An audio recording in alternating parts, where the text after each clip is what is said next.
Laughter rose in the market like a flock startled into the air, sudden and ragged, folding over the wooden stalls and sending a dozen heads turning toward the small square where Cecilia stood with her hands still clenched around a worn leather purse. The coins had felt heavier than they should. They were the last she had kept separate after the funeral, the last small reservoir of hope she'd been allowed since her husband's debts had swallowed the rest. Someone in the crowd shouted a jest about youth and foolishness. A woman pointing from a stall leaned into her neighbor and snorted.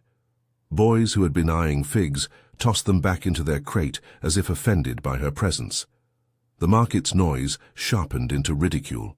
On the raised platform between the palm of a buyer who tapped the brittle chain at the neck of an old man and the smirk of an auctioneer who had learned how to turn misfortune into sport, Tomé stood as if he did not know he should be ashamed. His back was a map of slow-bent years. His hands were knotted and big, nails rimmed with the dust of 100 fields. There was no flash of protest, no plea for dignity, only a quiet that felt near to prayer. His eyes, when they found Cecilia's, did not plead for rescue so much as acknowledge a small, improbable contract. She had spent coins she could ill afford to buy his freedom from the auctioneer's ledger, and in return, for now, the world would watch them both. "She bought that old man?" a man behind Cecilia hissed, an attempt at private cruelty that the Sun turned into a public accusation. She wasted her last hope on a heap of bones and memory. Others laughed harder. The market's voices layered over the auctioneer's clack of a wooden hammer. "He can't even stand proper. He has no use. She's mad to think he's any help." The words struck like stones. They were not meant merely to wound. They were meant to mark, to brand, to straighten the social line that Cecilia had just blurred. Cecilia felt the heat of it. For a moment she could not breathe. Widowhood had taught her how to walk alone in other people's eyes, but being judged for kindness felt different, an exposure that thinned a person out until only the scratch of shame was left. She remembered her husband's voice as he lay quiet the week before, words about stubborn soil and unpaid ledgers, about trust and danger in equal parts. He had begged her not to be reckless. She had heard him, but fear and love make strange calculations. When she had seen Tomé's face in the crowd that morning, an outline of someone the county had cast aside, something in her had tightened into an answer. She had handed over the coins. The world answered with laughter. There was a small sharp sound as if the city had pinched air. Tomé's face did not change. He lowered his head and stepped down from the platform, the chain clinking so faintly that only someone listening closely might have heard it, a sound like a promise dissolving. Cecilia took his hand in the waiting hush, and the market continued around them as if a scene had been rearranged on stage, and the audience had not yet stopped laughing. Children were taught how to mock by habit. Elders had been schooled in cruelty. She could feel the push of opinions like currents in the crowd, trying to steer her back to the shore they had all agreed upon long ago, but she had made her choice. She lowered her chin against the heat and let herself be led away. If you find these stories that root out the quiet courage of ordinary people meaningful, tap like and subscribe. There are many more like this one waiting to be heard.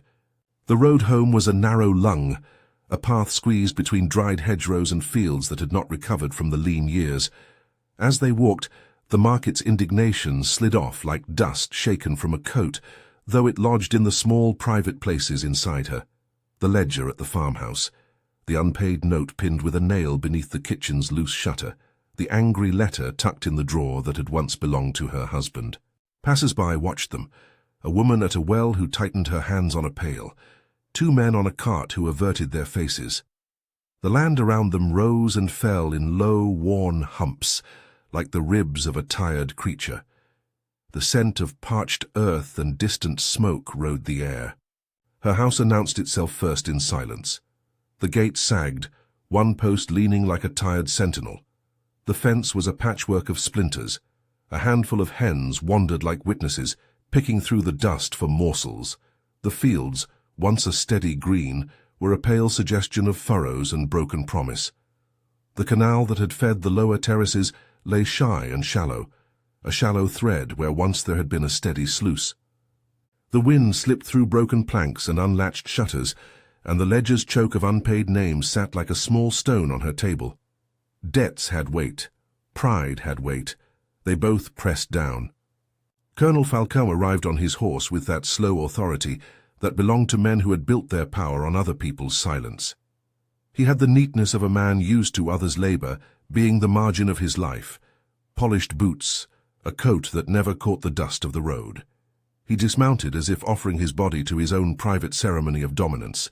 His voice, when he spoke to Cecília, was all courtesy that cut. "You shouldn't have meddled," he said in a tone that pretended concern, while carrying the bar of threat beneath it. His glance toward Tomé was thin, almost clinical. "No use in buying trouble." "Tomé will work," Cecília answered, the words like small stones thrown against a wall she hoped to scale. "If we want to stay, we must try. You do not choose land like shoes," he muttered, the words shaped to bruise. "You inherit its debts, its enemies, or you sell to someone who understands the balance." It was not an invitation. It was a warning wrapped in the convenience of advice. Falcão's men looked on, 2 administrators and a handful of laborers who had been leaning against the gate, watching like shadows. Their faces kept the expression of men who had been told how the world bent and had accepted the lesson. They were used to the shape of order, where one person's indignity served to remind everyone else of the stakes. Tomé had come beside Cecília and knelt by a tuft of brittle grass as if he had been taught to listen at a young age. He pressed fingers to the soil and let them sink into the cracked face of earth. He smelled of sun and dust and an old, steady sweat. From the porch, an old woman who had been the barn nurse during harvesting years spat a sharp assessment. "He's past work," she said, as if announcing a matter of fact. "Old and brittle. You'll have enough to bury him and a debt after that." Cecília could have risen then and asked the world to keep its distance. She could have sold the little land, taken what coins were left, and left the humiliation behind like a sack of stones. Instead, she opened the door and let the old man into the house that still smelled faintly of the spices her husband had loved. His eyes moved across the room as if they were counting not furniture, but openings, places for light, for repair. He did not speak of the auction when the door shut. He took off the small rag that served as a blanket and folded it as if it had its own story. He handled the few plates and the kettle with the humility of someone who has been entrusted with other people's needs. At night, Cecília lay awake more out of habit than possibility. The house creaked and the moon drew maps on the floor. She kept thinking of the laughter, a sound that moved in and out of her like a tide. But the light in the kitchen, low and cautious, caught Tomé as he sat by the hearth and peeled a dry root with a slow, precise motion. The knife moved like a small lesson. She watched him, and for the first time since the auction's hammer had fallen, she saw something that the market had not, steadiness that was not resignation. It was attention. In the days that followed, the farm became a place where small things accumulated into a rhythm that tasted like the future. Tomé did not announce his expertise with boasts. He did not demand respect. Instead, he let the work speak. He separated seed from chaff with fingers that had learned the difference between what would sprout and what would rot. He ran a thumb along the edge of a broken sluice and felt the slow erosion that had eaten the canal for years. He set a small stick where a lock had been missing and watched the cart that passed by to see where its wheels cut new gullies. Each act was small. Together they were the outline of someone who carried knowledge as quietly as a man carries a bundle. "The land speaks to those who learn to listen," he said one evening when Cecília asked about the way he worked, his voice low like a plough turning under the furrow of talk. The phrase hung in the room as if it had been waiting. It wasn't grand. It was practical and true. "You can learn where water will hold and where it will vanish. You can find where roots sleep and where seed will wake." He tapped the ground beside him and laughed. A small, dry sound. "We are not only owners of debt, we are pupils of the earth." Workers who had once diverted their glances began to watch him in pauses between tasks. A young man who had been placed on the estate as an administrator's helper stood by the canal and, without meaning to be seen, drew closer to see how Tomé wedged a bit of reed into a cracked sluice and made the water gather like a small miracle. A woman who sold woven baskets came to trade and left with a cupped loaf and a question lodged in her mouth. Rumors move like seeds. Small at first, they germinate in shade and then push into sunlight. Fingers pointed less at Cecília, and more often toward the old man who moved through the field with a kind of knowing that had the form of faith. Not all eyes softened. Colonel Falcone's face became a study in thin patience. He watched from his porch as Tomé's repairs brought a trickle to a dry bed. The trickle was not enough to feed the terraces, but it was enough to upset a long-accepted balance. Falcone felt that imbalance as a risk. Power occupied him like a shape. Anything that rearranged its margins required attention. One afternoon he called in the administrators and walked the boundary lines with a stick that marked him as a surveyor of other people's freedoms. "You are stirring trouble," he told Cecília, in that voice that never wholly abandoned civility. "You should know which pebbles are safe to pick up. Some stones topple walls." "There are stones that build walls too," she replied. Her voice was steadier than she felt. Tomé kept coming to the canal. He crouched and listened, fingers splayed like a man who tracks beats in music. He waited for the ground to speak. His hands smelled of wet clay and tobacco. He ran his palm along an old stone that had been pushed out of its place, and found beneath it the dark seam where water used to find its path, before the years had stitched it over with neglect. He traced a line in the mud and marked it with a small stick. "This edge won't hold in heavy rain," he said to no one in particular, and his words rippled like a forecast. "Why worry if the rain isn't yet here?" asked one of Falcone's men, more curious than cruel.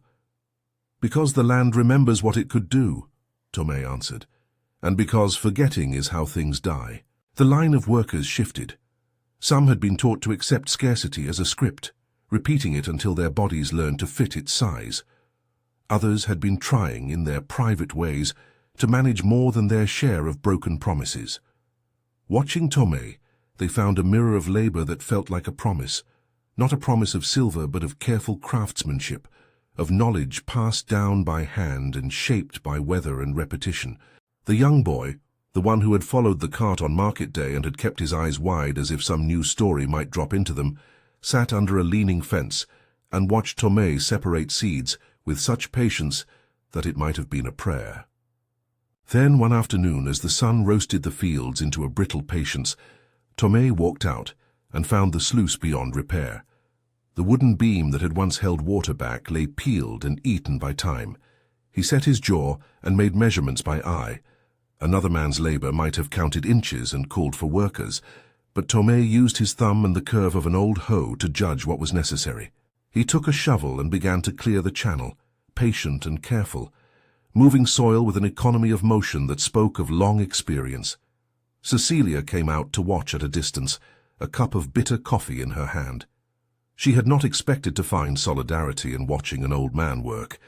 She had thought the day would be a test of endurance, yet the sight of him carving small, deliberate paths into the earth touched something deep, an image of repair, of patient attention that promised to outlast ridicule. A breeze rose and carried the scent of distant rain, though the sky remained stubbornly blue. In the lane a group of women paused, their baskets now swinging lightly. One of them translated a rumor into a question that hung in the air for everyone to answer in the way their lives allowed. "What if he's not what we thought?" "Maybe we thought badly," another woman answered, and the phrase moved toward being a thought instead of just a denial. Rumors of small victories travel fast in a place hungry for good news. Tomé's small successes, an irrigation channel coaxed back to life, a field that showed the first brave green of what might sprout, became a pattern that could not be snuffed out by mockery alone. The workers began to show up earlier, to linger later, to measure their hands against the tools Tomé favored. They found themselves listening more closely to the land and to the man who read it. That shift, micro, almost imperceptible, struck Falcone as an insult. Men who were taught to respect his orders now measured his decisions against the visible result of other hands. Power dislikes being questioned by evidence. Falcone moved like a man trying to rearrange stars with a broom. He called Cecília aside in the shade of a jacaranda, and with a smile that had been approved for many years, he offered her a ledger thin with numbers and heavy with meaning. "You will put things in order," he said. "You will follow the book. You will not let emotion guide your stewardship. You cannot buy back what you did not lose," Cecília said quietly. She was learning the price of small rebellions. "But I can try to keep what is here. I will not be ruled by fear." Falcone's jaw tightened. He did not reply because the ledger was a kind of language he knew how to use, and she had answered in a language that suggested the possibility of other measures. Tomé, in the meantime, continued to live the work he had always known. He was not inclined to speeches. He tended a small plot behind the house with a narrow devotion that made even trivial things shine. In the afternoon, he showed a boy how to plant seeds in a small trench, speaking in sentences of instruction and in pauses that taught the boy the rhythm of waiting. "One seed, one hole," he said. "You cannot hasten the green." The boy's hands were clumsy, and the first row was crooked, but Tomé's patience smoothed it out. The simple act of placing seed in soil became a lesson of care. Men who had once laughed at Cecília watched the rows as they took shape and felt a reluctance to mock what might soon feed them. Yet gossip has teeth of its own. At evening fires, some told stories that tried to put Tomé, and by extension Cecília, back in their place, that she had bought an old slave for charity's sake, that he was a sentimental folly. They could not admit curiosity without betraying their own fear that perhaps the old and the proven had more to offer than they had been taught to expect. Cecília moved through the days with a new kind of tiredness. It was a labor shaded equally by grief and stubbornness, her husband's absence like a hollow where a voice used to belong, and the fatigue of fighting for something she had not been asked to fight for before. She kept a ledger of her own, a thin book where she wrote small repairs and the days they took. She noted the way Tomé moved and the meetings with the workers. She began in the evenings when the dusk smeared blue across the fields to think about ways to keep the farm from being swallowed whole by its history. The farm's problems were not only old beams and silted canals, they were stories of theft and misapplied stewardship that had been allowed to ossify because no one had looked too closely. There were missing supplies and small, inexplicable shortages that men had accepted as the cost of being small. Tomé's quiet observation began to slide like a key into the locks of those mysteries. He had a way of noticing the absence of things as clearly as others noticed their presence. "You see what they do with the sacks?" he asked once, pointing to a pile of grain. He did not accuse with words, he simply said, "They say it's for the cattle." His finger traced a line that made the men think of roots and counting, and a ledger that did not match the harvest. "What do you mean?" an administrator asked, his curiosity taut like a string. "The path the carts take," Tomé said. "The ones who load at night do not go where they say, they circle the yard, and the ledger says the sacks are enough, but the troughs are empty.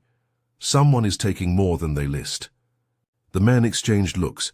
Suspicion is a seed that needs a little watering before it takes root, but those small acts, finding where the water trickled, discovering that a sluice had been patched haphazardly, added up.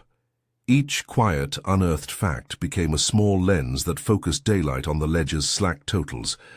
It was not dramatized justice. It was the slow revealing of a pattern by someone whose job had been to notice patterns. Falcone noticed too. He noticed where the workers' gazes landed, and he began to strategize in the only way he knew, tightening control, reminding men of obligations, and planting the small endorsements that kept the public script in place. He sent messages in the form of orders. He offered payoffs disguised as favors. He smiled in parlor as he watched the field, overseen now by an old man whose silence was both a provocation and a rebuke. The first shift in public opinion was almost imperceptible. A cart driver who had said, "She bought an old man," found himself staying a little longer in the stable, watching Tomé measure the width of a ditch and laugh softly at his work. A woman who had been quick to mock went home and cooked a savory soup and carried a bowl to the house. The act felt small, but it carried a larger quality, a recognition that what had once been dismissed by custom might hold seeds of something salvable. Cecília felt it as a tide. Where there had been shame, there was now a strange solidarity. People began to speak in half-phrases about repair, about lists of tools, about evenings when they might band together to clean the canal. It was not a sweep of conversion. It was a slow adoption of attention, the sort of change that begins in small practicalities and moves outward like the circle from a stone dropped in a still pool. Tomé remained what he had always been, human, tired, unfashionable, in the eyes of men who prefer their morals neat and their social orders intact. He did not seek thanks, and he did not boast. He knelt in the earth, listening to its small complaints. In the evenings he told the boy stories that were lessons disguised as tales, how once a neighbor had trusted a map of rain, how another had counted heads and found a trick of numbers, how a fence could be mended if men mended their ways with it. One night, as clouds gathered and the horizon bruised with the coming rain, Tomé walked to the canal and pressed both palms into the wet clay. He felt the old bed beneath his fingers, listened for seams where the water might break through, and found a place where the bank had softened and bulged. A weakness that, shaped by a heavy rain, could tear like a wound and set water loose across the terraces. The thought struck him with the kind of clarity that comes from knowing the land's temper. He went back to the house, woke Cecília gently, and said, "We have to watch the embankment tonight. If the river comes heavy, that seam will be the first to go."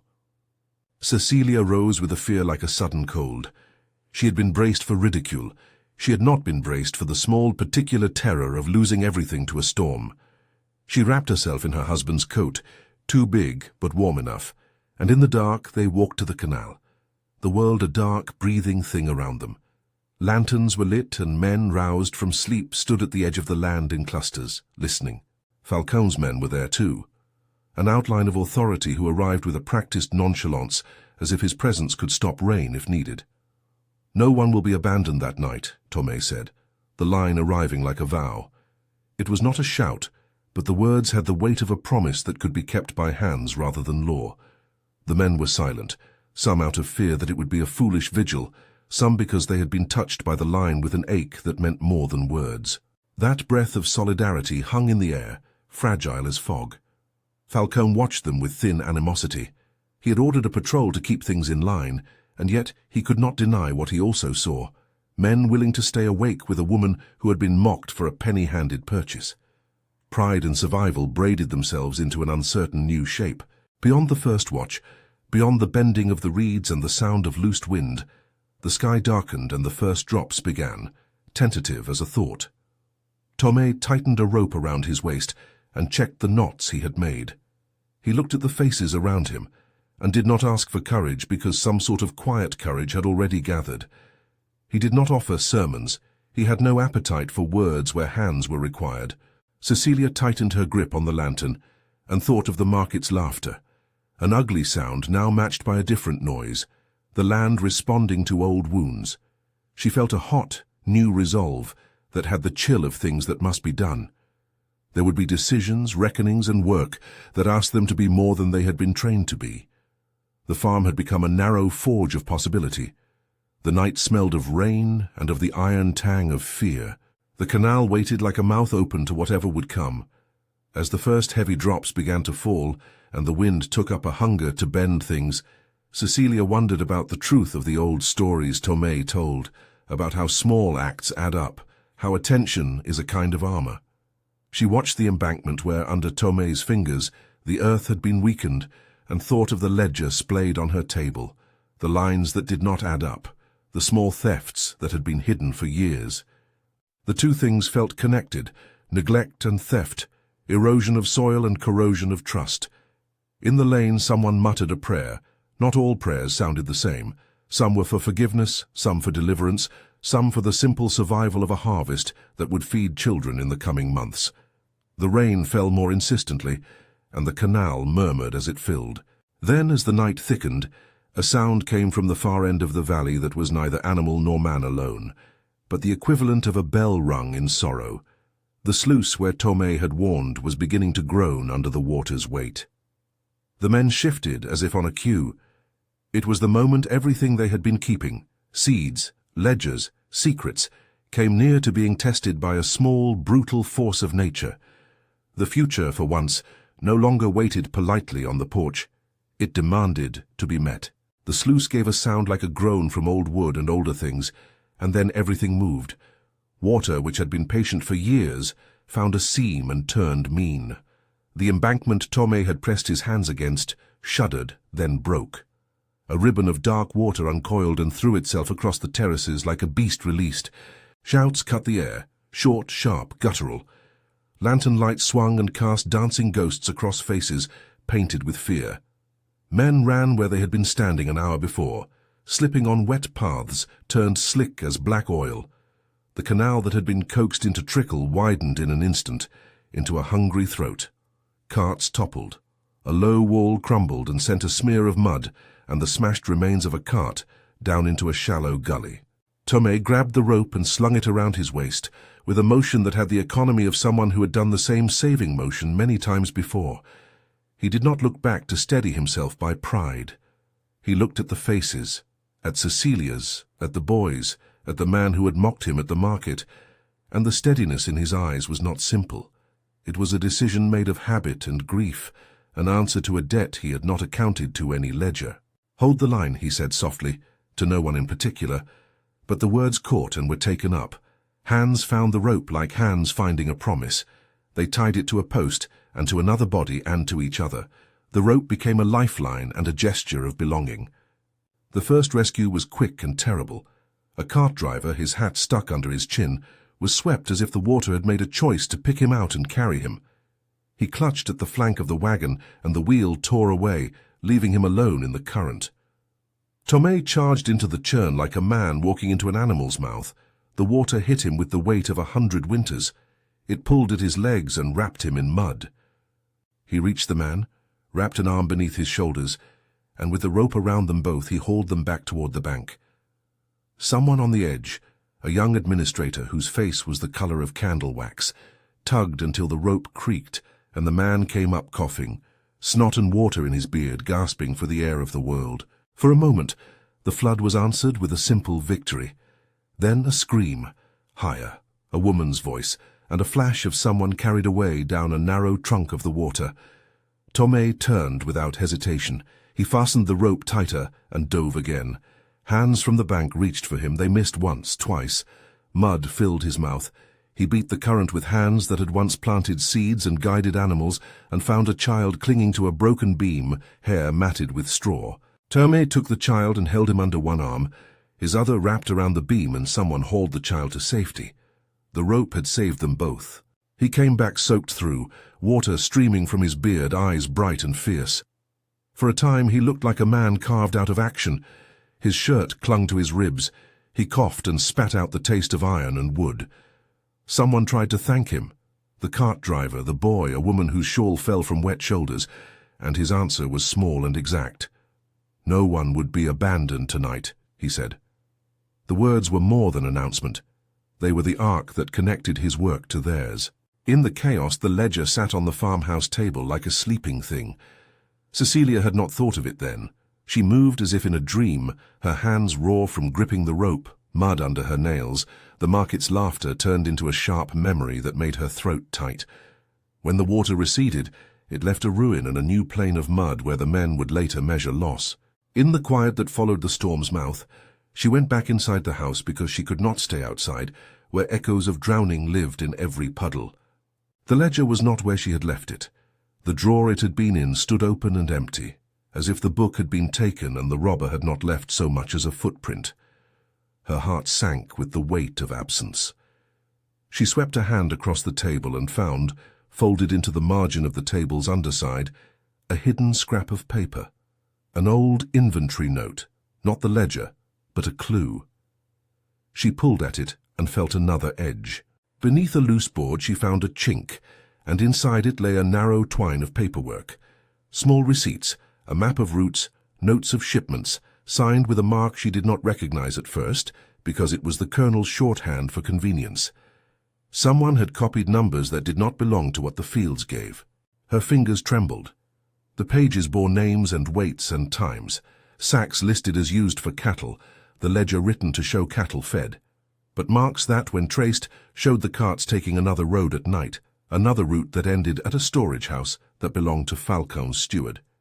The handwriting had the neat evil of a man accustomed to making truth serve his needs. When she stepped outside with the papers clenched tight, the men had formed a ring by the broken sluice. Falcon was there, his coat plastered with rain, his boots sunk in mud. He watched them as if watching a demonstration he had not appointed. The administrator, the pale-faced one who had tugged at the rope and been first to reach, stood near the colonel, his cheeks flushed and his hands still trembling with the effort of hauling bodies from the water. "Find anything?" Falcon asked with a voice intended to be mild. Cecília did not answer immediately. She did not need to. She held up the papers and let the rain besprint them. "Ledger," she said, "or what was meant to replace it." A hush fell that felt huge after the night's terror, as if the storm had cleared the air and left only the truth to settle. The men leaned in. The women, damp and wide-eyed, came closer, close enough to see the writing but not close enough to touch the kernel. The ledger's pages, when unfolded, showed the pattern of theft with a clarity that made a knife seem clumsy. Names of workers, the amounts owed, the tally of rations not delivered, the small payments diverted to unknown hands. The handwriting repeated. The signatures traced the same curved flourish. Falcone's face, once a portrait of controlled annoyance, drained into a look that suggested the moment a man realizes the play has changed and his props are failing. "This is nonsense," he said. "These are numbers. You cannot accuse a man on ink." "You can," Tomé said. He had come near without anyone noticing, as if action had been his constant language. "When the ink and the sacks do not speak the same truth." He stepped forward, mud sucking at his boots, and pointed to a map among the papers where routes were drawn in a hand used to secrecy. "Here, see? The carts turn at dusk. They stop at the granary by the hollow. Note the mark." He touched the colonel's mark as if touching a wound. "This is how small things disappear." Falcone laughed, but the laugh had no faith in its own sound. "You would make the county rise on rumor." He had not struck anyone. He had made his most effective weapon the law of custom and the fear of men. "You will not throw men's names in the mud on the basis of jealousy." "Names are in the mud already," an older worker said, and his voice held the brittle quality of a man whose patience had been worn thin. "We have counted empty troughs." Accusation turned to confrontation in the way that a storm turns on a shore. Voices rose. Some men who had been under Falcone's hand found courage in the evidence, small invoices that became proof, and stepped forward, pointing to dates and times. The administrator who had pulled the rope, who had found a hand to grab in the river and had felt in his chest the animal of fear and the taste of rescue, now stared at the ledger and then at Falcone with something like shame. "How long?" he asked, and the question rang low. "How long have you taken from the mouths here?" Falcone's eyes narrowed. He was used to being asked favors or ordered to be discreet, not to being read like a map. He backed into a space carved by his own entitlement. "This is hearsay. You think you can unmake a lifetime with a paper?" "You have been unmaking a lifetime with more than a paper," Cecília said. Her voice had the roughness of someone who had learned to speak without the luxury of a thoroughly quiet night. "This farm feeds more mouths than your books say. Children are hungry when the ledger says they should not be." The colonel's hand went to the side where he kept an old pistol, the kind of weapon that belonged to men who believed in solid answers. The leather at his hip was wet, and the gun looked heavier than the man seemed prepared to bear. For a long second the world watched him as if he were a man diffusing his own contradiction. "I will have law," he declared, and the words were meant to bind like rope. Then something happened that no one could have foreseen. The administrator who had tied the rope, the man whose hands were plain and whose mouth had once flung mockery at the market, quivered and then moved. Fear and learning do strange things together. The man reached out, not with a knife, but with a hand that grabbed for anything that would stop a greater cruelty. Perhaps he had not intended to catch the pistol. Perhaps he had meant only to block the colonel from lifting it. His fingers brushed leather. The colonel's wrist moved, and at the moment the trigger uncoupled from a life that had been made heavy by habit. The shot rang. It was not loud in the way of triumph. It thunked like an old hinge closing on a long-used gate. The sound stunned and then left a hole. Falcone staggered as if surprised that his own history had weight enough to take him down. He fell into the mud with the slow dignity of a man who had known power, and now knew only gravity. He did not writhe. He did not do anything melodramatic. He lay as a figure folded by the present. Silence followed, a thin, brittle thing filled with the rush of rain and the wet breathing of the land. People looked away and looked back. The administrator stood with his hands shaking so badly they could not seem to hold breath. Tomé, who had been nearest to the colonel, bent and put a hand on the man's shoulder, as if to test for warmth or proof that the man was still just a man and not a symbol. The gesture was not triumph. It was human curiosity, a measure taken. "Put him in the house," Tomé said. No one seeks to make a spectacle of a man who has used power. We settle this with proof, not with vengeance." His voice invited restraint, and the men obeyed with the hesitant movements of people who had not been taught mercy but had learned in emergency to find it. Later, with the colonel in a corner room and the rain thinning to a tired drizzle, Cecília faced the men who had been part of the farm's small life. Some wept, bitter, relieved, ashamed. Others stood as if having woken from a long sleep. The administrator who had fired the shot had his face buried in his hands. He came forward and placed the pistol on the table like an offering. "I did not mean," he began. He could not finish. Language had been stripped thin by the night. "How you did what you did," Cecília said. "Now we set the record straight." Her voice did not tremble. There was a new steadiness to it, a leadership born in the same way the canal had been coaxed back, by small, firm hands. She gathered the papers and read aloud the pages that showed names and weights. Men leaned in and listened to numbers become testimony. The ledger was not a story to be told by rumor now. It was evidence, black on white, and its clarity made it easier for shame to find and replace itself with recompense. They worked through the dawn, making a list and a plan. Supplies would be returned. The stolen sacks were traced and requisitioned back to the fields. The men who had pilfered under the colonel's orders were named and made to confess in a way that recovered dignity for the victims and exposed how routine theft had become. There was anger, and there was contrition, and there was a careful accounting that had never been attempted under Falcone's rule because he profited from ambiguity. Tomé moved like a man continuing a practice that had no eyes for drama. He showed the workers where a stone could be set to rebuild the embankment, where a root could hold the bank, and where brush should be laid to slow future currents. He measured trays and told a small boy where to place a string of twine to catch silt. His work did not erase what had happened to him in a life that had been bought and sold. It simply added a different ledger, one of deeds that meant something to the land and the people. Weeks passed, and the farm changed in ways both large and almost invisible. The canal was widened with a cooperation that surprised many.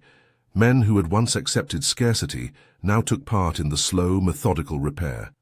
They measured, they lifted, they hauled buckets of compacted mud. Their hands learned new rhythms that felt as much like redemption as like labor.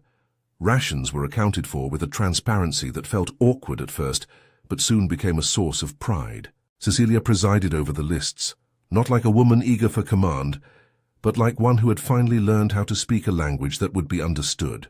Falcone, kept within the farmhouse until he could be moved to the town for the law's uncertain hands, was not a man the workers hated in the simple way they despised cruelty. He was someone whose methods had been a grey acceptance that built him big in a small field. Some pitied him, some cursed him quietly. When the court cart came, the men watched as the figure they had known as a master was led away. There was no cheer. There was the flat, even sound of rain on a tin roof, and then the slow, deliberate returning to work. Change, they knew, would not be instant. It would be like growing a crop, seasons of care and seasons of waiting. Tomé continued to guide. He taught the boy to read the soil's face, to know where a worm suggested good compost, and where a pattern of beetle tracks meant the seed should be pulled and the row re-sown. He showed them how to shape the embankments, with a layer of twig and stone so that future floods would snake and find safety, rather than throw everything away. Each small success multiplied. A field that had once offered only a thin green now glowed with new rows. Chickens nested closer to the house. Hens laid with steadier rhythms.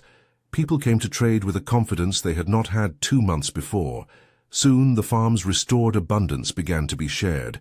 The ledger's corrections meant that small sacks of grain were distributed to those whose children had gone hungry. Tools were passed along. Men who had once had only the language of orders learned to speak of division of labor and of wages that matched the work. Cecília found herself at the center of a network she had not sought.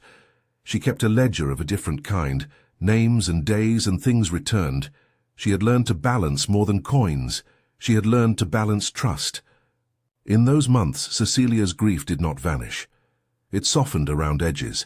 It found new shapes to occupy.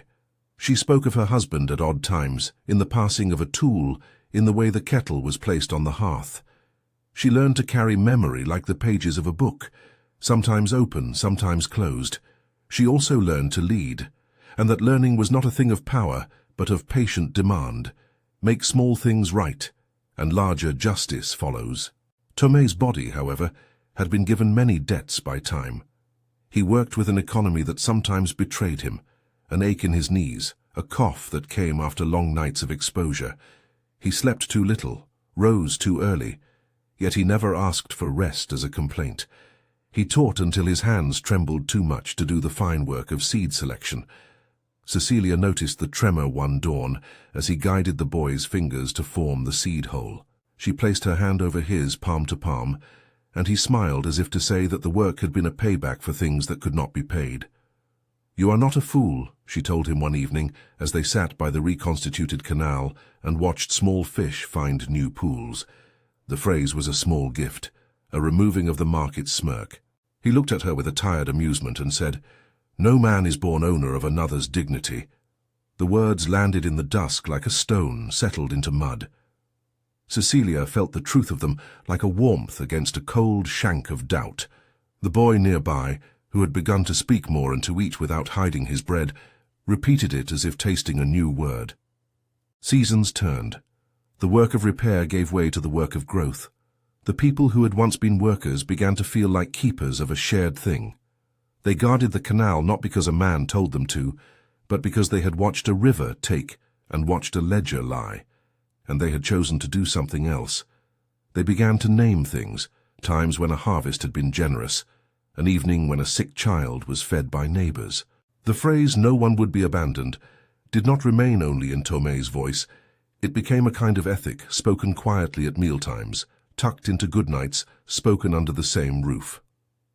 Tomé's last visible days were not dramatic. They were stitched with the ordinary: a walk before dawn, the steady placement of a stone, a hand on a child's back while he learned to bend a reed for the bank. He woke before anyone else and walked the lines he had taught them to watch. He sat in the morning and looked at the water, his hands folded like a man's who knows the story of currents and also knows he will not be there for every season to come. One dawn, thin, blue, with the air smelling of churned mud and baked earth, Cecília went to wake him and found the bed empty. The small wooden chest at his bedside lay open, the few clothes folded in orderly piles, and on top of the chest was a hoe. Not simply any hoe, but Tomé's enchada, its handle smoothed by decades of use and its edge nicked in ways that suggested a life worked for good rather than glory. The tool stood where he had left it, leaning against the chest like a sentinel. There was no note. There was no farewell. Cecília walked to the canal, the place he had loved to stand, and found the bank undisturbed. Footprints that had been his did not return. The boy saw her posture and came and put his small hand in hers. They stood for a long time by the water that moved like a thing with an opinion about loyalty. The hoe, enchada, leaned against the post and caught the morning light. She picked it up and felt in the weight the familiar economy of his work. Enough heft to turn soil, enough balance to hold a man's history. Tomé had gone. No rumor of his death or burial came at first. He had not made offers or promises. He had done the work he had always done, and then had left his mark in the world as quietly as one might close a book after reading. People told stories later. Some said he had walked toward the river and dissolved into mourning. Others said he had died beside a neighbor's hearth, peaceful at last. Cecília did not know. She held the tool and thought of the sound of his voice. The land speaks to those who learn to listen. She repeated it to herself and to the boy, who was old enough now to understand that some things are taught by hands more than words. In time, the memory of Tomé took the shape of the work he had done. The canal stood stronger. The ledgers matched the sacks. There was now a list of names that included those who had been once invisible. The workers were less inclined to pretend they did not know their rights. Small ceremonies cropped up, an annual cleaning of the channel where everyone came together to haul stones and clear reeds, where they spoke of debts paid and of what still needed care. Cecília found herself standing often by the canal in the same hour Tomé had favored. Sometimes she knelt and dug her fingers into the mud, feeling in her skin the small grit of a life she now held responsibility for. She found that where she had once only heard laughter, she now could listen for the quiet questions people asked each other across fields. Who will mend that fence? Who needs a pot of stew? The market's laughter had been replaced by a conversation, which was a kind of healing in itself. When newcomers came through, people from the town, officials with clipped speech, she would sometimes show them the ledger, the canal, the enchada leaning in its place. She did not speak in grand phrases. She pointed to a place where a stone had slowed the water, and to a child's hand learning the correct knot. She told them, when asked, simply, "He taught us to listen." The enchantment of the story was never that a single man had changed everything. The story's truth was in the way small acts gather into a life that is more than the sum of them.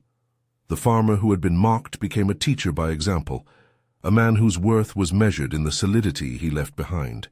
The farm's recovery was not a miracle of sudden fortune. It was the slow arithmetic of people choosing to be honest and to repair what had been broken by negligence and theft.